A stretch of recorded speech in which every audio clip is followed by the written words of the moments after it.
الحمد للہ رب العالمین والصلاة والسلام علی سید الانبیاء والمرسلین اما بعد فاعوذ باللہ من الشیطان الرجیم بسم اللہ الرحمن الرحیم۔ آج ہم پڑھیں گے سورۃ البقرہ، سورۃ آل عمران کی آیت نمبر 29 سے عنوان۔ ارشاد باری تعالیٰ ہے قل ان تخفوا ما فی صدورکم او تبدوہ یعلمہ اللہ ویعلم ما فی السماوات وما فی الارض واللہ علی کل شیء قدیر۔ فرمایا اے رسول صلی اللہ علیہ وسلم آپ فرما دیجئے کہ اگر تم چھپاؤ جو کچھ تمہارے دلوں میں ہے، او تبدو ہو یا اس کو تم ظاہراً کرو، یعلمہ اللہ، اللہ کو سب پتہ ہے۔ اللہ کا معاملہ ایسا نہیں ہے کہ تم چھپاؤ گے تو اس کو پتہ نہیں چلے گا، اور تم اگر ظاہراً کچھ کرو گے تو اس کو پتہ چلے گا۔ سب سے بڑا یہ یعنی ایمان کا جو کہنا چاہیے کہ انسان کی ایمان میں مضبوطی آتی ہے، وہ اسی لیول پہ آتی ہے کہ جب بندے کے ذہن میں، دل و دماغ میں یہ چیز سما جائے کہ میرے رب کو سب پتہ ہے، میرا رب سب کچھ جانتا ہے۔ بلکہ اس سے آگے حدیث جبریل میں نبی کریم صلی اللہ علیہ وسلم کا ارشاد پاک ہے کہ تعبد اللہ کأنک تراہ، اللہ کی عبادت تم ایسے کرو جیسے تم اللہ کو دیکھ رہے ہو۔ تعبد اللہ کأنک تراہ، اللہ کی عبادت ایسے کرو جیسے تم اللہ کو دیکھ رہے ہو۔ فإن لم تکن تراہ فإنہ یراک، تو اگر تم اللہ کو نہیں دیکھ سک رہے ہو تو اتنا تو یقین کرو کہ اللہ تمہیں دیکھ رہا ہے۔ یعنی یہ ایمان کا ایک طرح سے دوسرا درجہ ہے کہ انسان کے دل و دماغ میں یہ تو ہو کہ میرا اللہ مجھے دیکھ رہا ہے، میرے دل و دماغ میں جو سوچ ہے، جو بات ہے، وہ بھی اللہ جانتا ہے۔ میں اکیلے بھی ہوں، کہیں پہ بھی ہوں، اللہ مجھے دیکھ رہا ہے۔ چنانچہ یہی وجہ ہے کہ روزے کے اندر انسان کے اندر یہی ایمانی قوت اور جذبہ کار فرما ہوتا ہے، جس کی بنا پر بندہ گرمیوں میں اکیلے ہونے کے باوجود، ساری چیزیں کھانے پینے کی موجود ہونے کے باوجود وہ کچھ نہیں کھاتا پیتا، کیونکہ اس کا یہ ایمان ہوتا ہے، یقین ہوتا ہے کہ میرا اللہ مجھے دیکھ رہا ہے۔ میں اکیلا ہوں، کوئی کیمرہ نہیں ہے، کوئی بندہ نہیں ہے، کوئی مجھے روکنے ٹوکنے والا نہیں ہے، کوئی ملامت کرنے والا نہیں ہے، کوئی ایسی علامت نہیں ہوگی کہ میں یہاں سے کھا پی کے باہر نکلوں اور کوئی مجھے کہے کہ رمضان میں تم گھر میں کھا پی کے آئے ہو، تو کوئی مجھے نہیں پہچان سکتا۔ لیکن اس کے باوجود اس بندے کے ذہن میں، اس انسان مسلمان کے ذہن میں یہ چیز سمائی ہوئی ہے کہ نہیں، کوئی دیکھے نہ دیکھے، میرا رب مجھے دیکھ رہا ہے۔ اور یہ ہے اصل میں ایمان کا صحیح لیول، اور یہیں سے ہی اصل میں اسی تربیت سے ہی انسان جب کوئی بھی آگے برا کام کرنے لگتا ہے تو اس کے دماغ میں یہی چیز ہونی چاہیے کہ میں جو بھی کوئی برا کام کر رہا ہوں، میرا رب مجھے دیکھ رہا ہے۔ میں جو بھی کوئی بری سوچ رہا ہوں، میرے رب کو اس کا پتہ ہے۔ تو اچھا، قرآن میں یہ چیز بار بار اللہ نے ریپیٹ فرمائی ہے، یہ ذہن نشین کرانے کے لیے کہ دیکھو میں سب کچھ جانتا ہوں، مجھ سے تم نہیں چھپ سکتے ہو، دنیا جہان سے چھپ سکتے ہو، بچ سکتے ہو، مجھ سے نہیں بچ سکتے۔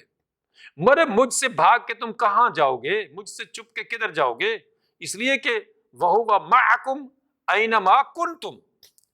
وہ تو تمہارے ساتھ ہے، تم کہیں بھی ہو، تم کہاں جاؤ گے چھپ کر؟ تم کہاں چھپو گے؟ اس لیے فرمایا أَلَمْ تَرَ أَنَّ اللَّهَ يَعْلَمُ مَا فِي السَّمَاوَاتِ وَمَا فِي الْأَرْضِ، ارے تم دیکھتے نہیں ہو؟ اللہ کو سب پتہ ہے جو کچھ بھی آسمانوں اور زمین میں ہے۔ مَا يَكُونُ مِن نَجْوَىٰ ثَلَاثَةٍ إِلَّا هُوَ رَابِعُهُمْ، ارے تم اگر 3 ہوتے ہو تو تمہارے ساتھ چوتھا اللہ ہوتا ہے۔ وَلَا خَمْسَةٍ إِلَّا هُوَ سَادِسُهُمْ، تم 5 ہوتے ہو تو چھٹا تمہارے ساتھ اللہ ہوتا ہے۔ وَلَا أَدْنَىٰ مِن ذَلِكَ وَلَا أَكْثَرَ إِلَّا هُوَ مَعَهُمْ أَيْنَمَا كَانُوا، تم کہیں بھی ہو اور تم کتنے بھی ہو، 2 ہو، 3 ہو، 4 ہو، 10 ہو، 20 ہو، زیادہ ہو، کم ہو، کچھ بھی ہو، تمہارے ساتھ اللہ ضرور ہے۔ تو ثم ينبئهم بما عملوا یوم القیامہ، اللہ تمہیں بتائے گا تم جو کچھ کرتے رہے ہو بروز قیامت۔ ان اللہ بکل شیء علیم، وہ سب کچھ جانتا ہے، اس کو سب پتا ہے۔ چنانچہ یہ سارا کچھ ہونے کے باوجود قرآن میں اللہ نے فرمایا ہے کہ کرامن کاتبین تمہاری ریکارڈنگ کر رہے ہیں، وہ تمہارا سب اچھا برا لکھ رہے ہیں۔ پھر یہ کہ قرآن میں اللہ فرماتا ہے کہ تمہارے اعضاء تمہارے خلاف گواہی دیں گے، چیزیں تمہارے خلاف گواہی دیں گی۔ اس لیے حدیث میں آتا ہے کہ ہر درخت کے پاس، ہر چیز کے پاس اللہ کا ذکر کرو اور زیادہ سے زیادہ اپنے لیے گواہ پیدا کرو کہ وہ تمہارے لیے زمین کا حصہ، وہ درخت، وہ چیز، وہ پتھر گواہی دے کہ ہاں اس بندے نے یہاں پہ نماز پڑھی تھی، اس نے اللہ کا ذکر کیا تھا، اس نے قرآن کی تلاوت کی تھی، اس نے رسول اللہ پر درود پڑھا تھا، اس نے فلاں نیک کام کیا تھا۔ تو یہ چیزیں بھی گواہی دیں گی اور انسان کے اپنے اعضاء بھی گواہی دیں گے۔ قرآن مجید میں ایک نہیں کئی آیات ہیں۔ انسان کی آنکھیں، وہ کیا دیکھ رہا ہے؟ غیر محرم کو دیکھ رہا ہے، عورت ہے، مرد ہے۔ آج اچھل کود کر رہی ہیں عورتیں، مرد، اور کس لیے؟ پیسہ پیسہ پیسہ پیسہ۔ یہ کسی کے دماغ میں نہیں ہے کہ اللہ دیکھ رہا ہے اور ان ساری چیزوں کا حساب دینا ہے۔ اور یہ کتنا بھی آپ ڈالر آپ دنیا جہان کے جو ہے اکٹھے کر لیں، دنیا جہان کی دولت بنا لیں، گولڈن پیلس بنا لیں، کیا ہوگا؟ ان کی وجہ سے جب وہاں جہنم کا عذاب ہوگا، پکڑ ہوگی، پھر کیا ہوگا؟ تو اس لیے فرمایا کہ ان تخفوا ما فی صدورکم او تبدوہ یعلمہ اللہ، تم کچھ چھپاؤ جو تمہارے دلوں میں ہے اور تم ظاہر کرو تو یہ سب اللہ کو پتا ہے۔ اللہ کے لیے یہ سب برابر ہے کہ کوئی جانتا ہے یا نہیں جانتا ہے، مگر اللہ سب کچھ جانتا ہے۔ تو اس لیے جب عبادت کریں تو اللہ کے پیارے رسول صلی اللہ علیہ وسلم نے فرمایا ہے کہ یہ سمجھیں کہ تم خدا کو دیکھ رہے ہو، لیکن اگر تمہارے ایمان میں ابھی اتنی یعنی قوت نہیں آئی ہے تو کم از کم اتنا تو یقین کرو اندھے جیسا کہ اللہ تمہیں دیکھ رہا ہے، تم اللہ کو نہیں دیکھ رہے ہو تو اللہ تو تمہیں دیکھ رہا ہے۔ وَيَعْلَمُ مَا فِي السَّمَاوَاتِ وَمَا فِي الْأَرْضِ، وہ سب کچھ جانتا ہے جو کچھ بھی آسمانوں اور زمین میں ہے۔ وَاللَّهُ عَلَى كُلِّ شَيْءٍ قدیر، وہ ہر چیز پر پوری پوری قدرت رکھتا ہے۔ یوم تجد کل نفس ما عملت من خیر محضرا، یعنی وہ وقت آنے والا ہے کہ جب ہر انسان اپنے کیے کو اپنے سامنے حاضر پائے گا۔ بہت ہی زبردست آیت ہے، وارننگ ہے، ایک طرح کی جھنجھوڑنے والی آیت ہے یہ کہ یوم تجد کل نفس ما عملت من خیر محضرا وما عملت من سوء، اس نے اچھا کیا ہے یا برا کیا ہے، یہ دونوں رزلٹ، اچھا یا برا جو بھی کیا ہے، اس کے سامنے کر دیا جائے گا۔ اور یہ بھی آیات قرآن میں ایک نہیں کئی جگہ اللہ نے فرمائی ہے کہ اقرأ کتابک کفا بنفسک الیوم علیک حسیبا، ہم انسان کا اعمال نامہ اس کے سامنے کر دیں گے، اسے کہیں گے کہ پڑھو، اقرأ، پڑھو، کتابک، اپنی کتاب، اپنا رزلٹ، اپنا اعمال نامہ، کفا، کافی ہے تمہارے لیے، بنفسے کا، تم خود ہی محاسبہ کرنے کے لیے، الیوم حسیبا، آج کے دن تم خود اپنا حساب کر لو، کوئی چیز نیچے اوپر تو نہیں ہے، کوئی چیز کم و بیش تو نہیں ہے، کوئی زیادتی تو نہیں لکھی گئی ہے، ذرا پڑھو، کفا بنفسک الیوم علیک حسیبا۔ ہم لوگ آج ان باتوں کو کوئی کہہ رہا ہوتا ہے یا کوئی خود لکھ رہا ہوتا ہے یا اس طرح کہ جی ہمیں روزانہ اپنا محاسبہ کرنا چاہیے، سونے سے پہلے ہمیں یہ سوچنا چاہیے کہ آج کے دن میں نے کتنے اچھے کام کیے، آج کے دن میں نے کتنے برے کام کیے، اور اگر میں نے برائیاں کی ہیں تو کیا میں نے آج توبہ کی ہے، یا ان برائیوں کے ازالے کے لیے میں نے کچھ کیا ہے، کیا میں نے کسی کے ساتھ کوئی ظلم زیادتی تو نہیں کی، مالی، زبانی۔ یہ ہم اس کو بطور مذاق کے لیتے ہیں، اہم ایک جو ہے وہ جوک کے طور پہ ان چیزوں کو بیان کیا جاتا ہے۔ قرآن میں اللہ فرما رہا ہے کہ ہم تو تمہارا اعمال نامہ تمہارے سامنے کر دیں گے اور کہیں گے کہ اقرأ کتابک، اپنے اس اعمال نامے کو پڑھو، کفا بنفسک الیوم علیک حسیبا، کہ تم خود اپنا محاسبہ کرنے کے لیے کافی ہو۔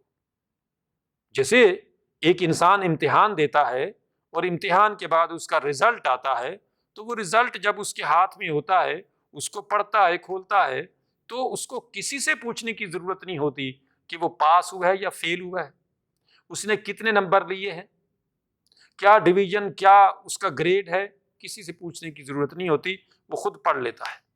اس طریقے سے یہی صورتحال ہمارے ساتھ مرنے کے بعد ہونی ہے۔ ہمارا اعمال نامہ ہمارے سامنے کر دیا جانا ہے اور ہمیں حکم دیا جانا ہے کہ پڑھو، آج خود تم کافی ہے تمہارے لیے کہ تم، تو اس لیے یہاں پہ فرمایا یوم تجد کل نفس ما عملت من خیر محضرا وما عملت من سوء، کہ ہر انسان نے جو بھی اچھا برا کیا ہے وہ اس کے سامنے کر دیا جائے گا، اس کے سامنے رکھ دیا جائے گا۔ اور تود لو ان بینہا و بینہ امدم بعیدا، وہ بندہ چاہے گا کہ کاش اس کے، یعنی اس بندے کے اور اس کے اعمال نامے کے درمیان میں دور کا فاصلہ ہو جائے۔ مطلب کیا ہے کہ یہ اس کا رزلٹ جو ہے اسے دور کر دیا جائے، اس کی آنکھوں کے سامنے نہ ہو، وہ اس کو نہ دیکھے۔ وجہ ظاہر ہے برا رزلٹ ہے، بالکل دنیا میں بھی ایسے ہوتا ہے کہ انسان کا جب برا رزلٹ آتا ہے تو وہ کہ اس کی اپنی ناکامی، اس کو پتا ہوتا ہے کہ میں نے جو کچھ کیا ہے وہ رزلٹ آیا ہے، تو اس کو کتنی تکلیف ہوتی ہے کہ یہ مجھے دیکھنا پڑ رہا ہے اتنا برا رزلٹ، کاش کہ میں اس کو نہ دیکھتا۔ تو اس طرح سے وہ قیامت کے دن بھی یہی کہے گا کہ تود لو ان بینہا وبینہ امدم بعیدا، کہ مجھ سے دور کر دیا جاتا، مجھے یہ نہ دیکھنا پڑتا، مجھے یہ نہ ملتا رزلٹ۔ وَيُحَذِّرُكُمُ اللَّهُ نَفْسَهُ، ارے اللہ تمہیں اپنے عذاب سے ڈراتا ہے۔ یعنی یہ جو باتیں تمہیں بیان کی جا رہی ہیں کہ یہ معاملہ ہونے والا ہے تمہارے ساتھ، ہر ایک انسان کے ساتھ اچانک پیش آنے والا ہے۔ یہ بھی نہیں ہے کہ جناب پہلے اس کو پتہ چلے گا کہ کل میں نے مرنا ہے تو آج میں توبہ کر لوں، میں نے کسی کے ساتھ ظلم زیادتی کی ہے تو اس سے معافی مانگ لوں، تو ایسا کچھ نہیں ہونے والا۔ اچانک اس دنیا سے کوچ کرنا ہے اور اچانک ہی موت کے معاً بعد اس کو، بلکہ موت کے دوران ہی جو رزلٹ اس کو ملنا ہوتا ہے اسی دوران ملتا ہے۔ فرشتے جنت یا جہنم کے جو بھی آتے ہیں وہ بطور رزلٹ کے ہی آتے ہیں۔ جیسے ایک کرمنل کو پولیس پکڑنے آتی ہے تو اس کے کرائم کی وجہ سے آتی ہے کہ تم نے یہ کرائم کیا ہے، ہم تمہیں پکڑنے آئے ہیں، اس کو ہاتھ کڑی لگاتے ہیں، گاڑی میں اس کو بٹھاتے ہیں اور لے جاتے ہیں۔ اور ایک پروٹوکول کے طور پہ کسی وی آئی پی کو پولیس لینے آتی ہے اور اس کو سلوٹ کرتی ہے اور اس کو گاڑی میں بٹھاتی ہے اور پورے پروٹوکول اور پوری یعنی عزت کے ساتھ جو ہے اس کو لے کے جاتی ہے۔ بالکل سیم صورتحال جو ہے ایک انسان کے، یعنی مرنے والے انسان کے ساتھ ہوتی ہے کہ اگر وہ نیک ہے تو اس طرح سے پولیس آتی ہے، یعنی اللہ کے فرشتے آتے ہیں جنت کے اور اس کے پورے اعزاز کے ساتھ اس کو جنت کی خوشخبری سناتے ہوئے لے کے جاتے ہیں۔ اور اس طرح سے کرمنل ہے، برا انسان ہے، کافر ہے، مشرک ہے، منافق ہے، تو ظاہر ہے اس کو پھر قرآن مجید میں جیسے یضربون وجوہہم وادبارہم، اس کو مار مار کے اس کی روح کو نکال کے لے کے جا رہے ہوتے ہیں، بالکل اسی پولیس کی طرح سے کہ جس طرح کرمنل کو پولیس جو ہے مار مار کے ہتھکڑی لگا کے گھسیٹ کے لے کے جا رہی ہوتی ہے۔ تو اس لیے فرمایا وَيُحَذِّرُكُمُ اللَّهُ نَفْسَهُ، یعنی اللہ تعالیٰ تمہیں اپنے عذاب سے ڈراتا ہے، ڈر جاؤ۔ یہ مت سوچو کہ اللہ غفور الرحیم ہے تو ہم گناہ کر رہے ہیں تو وہ ہمیں معاف کر دے گا، ایسے نہیں چلے گا۔ معافی مانگنی ہے، بالکل ملے گی، مگر موت سے پہلے پہلے۔ یہ نہیں ہے کہ مرنے کے بعد اللہ غفور الرحیم ہے تمہیں بخش دے گا۔ اللہ نے ایک نہیں کئی جگہ قرآن میں اس کو ذکر کیا ہے۔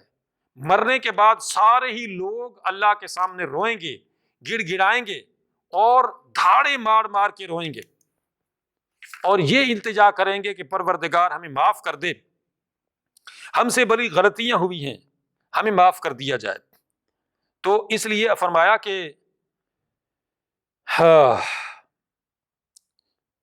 اذا القوا فیہا سمعوا لہا شہیقا وہی تفور تکاد تمیز من الغیظ کلما القی فیہا فوج سألہم خزنتہا الم یأتکم نذیر، کہ جب کافروں کو جہنم دیکھے گی تو جہنم اور زیادہ بھڑکنا شروع ہو جائے گی. ان کو دیکھ کے، کافروں کو دیکھ کے، برے انسانوں کو دیکھ کے جہنم جو ہے وہ اور زیادہ اس کی آوازیں اس کے اندر سے آنا شروع ہو جائیں گی، اور ایسے لگے گا کہ تقاد تمیز من الغیظ، غصے سے پھٹی جا رہی ہے. کلما القی فیہا فوج سألہم خزنتها الم یاتکم نذیر. اب جب ان لوگوں کا، کرمنل کا گروہ، برے لوگوں کا گروہ جو ہے، فوج در فوج، گروہ در گروہ، ان کو جہنم میں ڈالا جائے گا تو سألہم خزنتها، جہنم کے دروغے، جہنم کے سپاہی، جہنم کے دربان جو ہیں، ان سے پوچھیں گے، لوگوں سے پوچھیں گے کہ الم یاتکم نذیر، کیا تمہیں ڈرانے والے نہیں آئے تھے؟ یہ جو لفظ یہاں آیا ہے نا کہ اللہ تعالیٰ تمہیں ڈراتا ہے، اللہ نے نذیر بھیجے، ڈرانے والے بھیجے، عذاب سے ڈرانے والے بھیجے، تو وہ فرشتے ان سے پوچھیں گے کہ یہ جو تمہیں جہنم میں ڈالا جا رہا ہے تو کیا تمہارے پاس نذیر نہیں آئے تھے، تمہیں آگاہ کرنے والے، وارننگ دینے والے اللہ کے نبی نہیں آئے تھے؟ قالوا بلا، وہ کہیں گے کیوں نہیں آئے تھے. قد جاءنا نذیر، ہمارے پاس بالکل نذیر آئے تھے، اللہ کے ڈرانے والے پیغمبر آئے تھے، انہوں نے ہمیں آگاہ کیا تھا. فکذبنا، ہم نے جھٹلا دیا. وقلنا ما نزل اللہ من شیء، ہم نے کہا اللہ نے کوئی چیز نہیں نازل کی ہے، تم جھوٹ بولتے ہو. ان انتم الا فی ضلال مبین، تم گمراہ لوگ ہو، ہمیں گمراہ کرنے آ گئے ہو. وقالوا لو كنا نسمع او نعقل ما كنا فی اصحاب السعیر، تو وہ کہیں گے، یعنی جہنم میں ڈالے جانے والے لوگ کہیں گے کہ ہائے افسوس، اگر ہم سن لیتے ان کی بات، او نعقل، یا سمجھ لیتے ان کی بات کو، ما كنا فی اصحاب السعیر، تو آج ہمیں جہنم میں نہ ڈالا جاتا. فاعترفوا بذنبہم، تو یہ لوگ اپنے گناہوں کا اعتراف کریں گے. فسحقا لاصحاب السعیر، تو ان سے کہا جائے گا کہ جاؤ جہنم میں دفع ہو جاؤ. چنانچہ ان کے اوپر، یعنی اب اللہ کی رحمت اور اللہ کا کرم اور بخشش، اب وہ وقت گزر چکا. جو تم نے کرنا تھا، تمہیں اتنا لمبا عرصہ دیا گیا تھا زندگی کا، اس پوری زندگی میں کبھی تمہیں خیال نہیں آیا کہ تم اپنے رب کو بھولے ہوئے ہو، تم اپنے خالق کو بھولے ہوئے ہو، تمہیں اس بات کا کبھی خیال نہیں آیا. لہٰذا اب جو ہے تمہارے اوپر کوئی رحم نہیں کیا جائے گا. تو یہ جو آیت ہے وَيُحَذِّرُكُمُ اللَّهُ نَفْسًا، اللہ تعالیٰ فرماتے ہیں کہ اللہ تعالیٰ تمہیں آگاہ کرتا ہے، اللہ تعالیٰ تمہیں ڈراتا ہے. حذر یحذر تحذیر، اللہ تعالیٰ تمہیں ڈراتا ہے، آگاہ کرتا ہے، وارننگ دیتا ہے اپنے عذاب سے. بچ جاؤ اس عذاب سے. یہ جو آگے عذاب اتنا بیان کیا جا رہا ہے کہ آگ ہے، جہنم کی آگ ہے، شدید قسم کی آگ ہے، اور کوئی تمہارے ساتھ رو رعایت نہیں کی جانی وہاں پہ.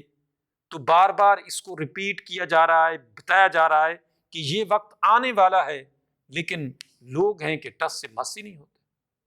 واللہ رؤوف بالعباد، یہ بات بھی ہے کہ اللہ تعالیٰ اپنے بندوں پر بڑا مہربان ہے، مگر یہ مہربانی اس کی اس زندگی کے ڈیوریشن میں ہے کہ اگر بندہ یہاں دنیا میں اپنے رب کے سامنے جھک جائے، معافی مانگ لے، توبہ کر لے، تو اللہ تعالیٰ اتنا مہربان ہے کہ الا من تاب وآمن وعمل عملا صالحا فاولئک یبدل اللہ سیئاتہم حسنات، کہ اگر بندہ توبہ کر لیتا ہے، معافی مانگ لیتا ہے، ایمان لے آتا ہے، سنور جاتا ہے، اپنے آپ کو درست کر لیتا ہے، تو اللہ اس پر اتنا مہربان ہو جاتا ہے کہ نہ صرف یہ کہ اس کی توبہ کو قبول فرما لیتا ہے، بلکہ یبدل اللہ سیئاتہم حسنات، اللہ تعالیٰ ایسے توبہ کرنے والوں پر اتنا مہربان ہو جاتا ہے کہ ان کی برائیوں کو نیکیوں سے بدل دیتا ہے. اور دوسری جگہ فرمایا ان الحسنات یذہبن السیئات، یعنی نیکیاں جو ہیں وہ برائیوں کو مٹا دیتی ہیں. نیکی، ایک تو نیکی آ گئی 1 2 4 6 10 100 50 1000 لاکھ جو بھی وہ اپنی جگہ وہ کاؤنٹ ہو گئی، مگر انہوں نے آتے ہی جو برائیاں تھیں ان کو بھی مٹا دیا ہے۔ یہ ہے اللہ کا کرم، مگر یہ اس وقت تک ہے کہ جب تک یہ زندگی کا دورانیہ ہے۔ اگر یہ گناہوں کا گٹھ انسان لے کے مر گیا تو وہ ڈٹھائی سے مرا، وہ تکبر سے مرا، اس نے اپنے رب کے سامنے وہ جھکا نہیں۔ اسی وجہ سے نماز کے بارے میں کیوں اللہ کے رسول نے فرمایا ہے کہ من ترک الصلاۃ متعمدا فقد کفر، کہ جس نے جان بوجھ کر نماز چھوڑی اس نے کفر کیا، اس لیے کہ بندہ نماز میں اپنے رب کے سامنے جھک کے یہ اعتراف جرم کرتا ہے کہ میں تیرا گناہ گار عاجز بندہ، گو کہ گناہ کرتا رہا ہوں لیکن آ گیا ہوں تیری بارگاہ میں جھکنے، معافی مانگنے، معاف کر دیجیے۔ یہی وجہ ہے کہ نماز سے اللہ کے رسول نے فرمایا ہے کہ انسان جب سجدے میں جاتا ہے تو اس کی جو برائیاں ہوتی ہیں وہ گر جاتی ہیں، وہ وضو کرتا ہے تو وضو سے اس کے گناہ جو ہیں وہ دھل جاتے ہیں، آنکھوں کے گناہ، کانوں کے گناہ، ہاتھوں کے گناہ، پاؤں کے گناہ۔ کیوں؟ اس نے اب اللہ کے سامنے آ کے جھک گیا، وہ معافی مانگ لی، توبہ کر لی، بات مان لی۔ لیکن اس کے برعکس ایک بندہ نہیں نماز پڑھتا تو ایک طرح سے وہ تکبر کر رہا ہے، وہ بڑائی کر رہا ہے کہ نہیں مجھے ضرورت نہیں ہے نماز پڑھنے کی، میں کیوں جھکوں اللہ کے سامنے، یعنی زبان حال سے اصل میں وہ یہی کہہ رہا ہے۔ تو اس لیے پھر اس کے لیے سزا بھی اتنی سخت ہے، اور اس لیے اللہ کے پیارے حبیب صلی اللہ علیہ وسلم نے ارشاد فرمایا کہ میں اس مصلی امامت پر چاہتا ہوں کہ کسی اور بندے کو کھڑا کروں اور ان گھروں میں چلا جاؤں کہ جو لوگ فرض نماز کے وقت میں مسجد میں آ کے جماعت کے ساتھ نماز نہیں پڑھ رہے ہیں ان کو ان کے گھروں سے سمیت جا کے جلا دوں، کہ وہ اپنے گھروں میں نماز پڑھ رہے ہیں، مسجد میں نہیں آ رہے ہیں بلا عذر۔ تو اس لیے اللہ مہربان ہے اپنے بندے کے اوپر، یقیناً ہے، لیکن جب بندہ تکبر دکھائے، لاپرواہی دکھائے اپنے رب کے معاملے میں، تو پھر اللہ تعالی انتقام لینے میں بڑا سخت ہے۔ قل ان کنتم تحبون اللہ فاتبعونی یحببکم اللہ، اے رسول صلی اللہ علیہ وسلم آپ انہیں فرما دیجئے کہ اگر تم اللہ سے محبت کرتے ہو تو میری اتباع کرو، یحببکم اللہ تو اللہ تعالیٰ تم سے محبت کرے گا، وَيَغْفِرْ لَكُمْ ذُنُوبَكُمْ اور اللہ تعالیٰ تمہارے گناہوں کو معاف کر دے گا،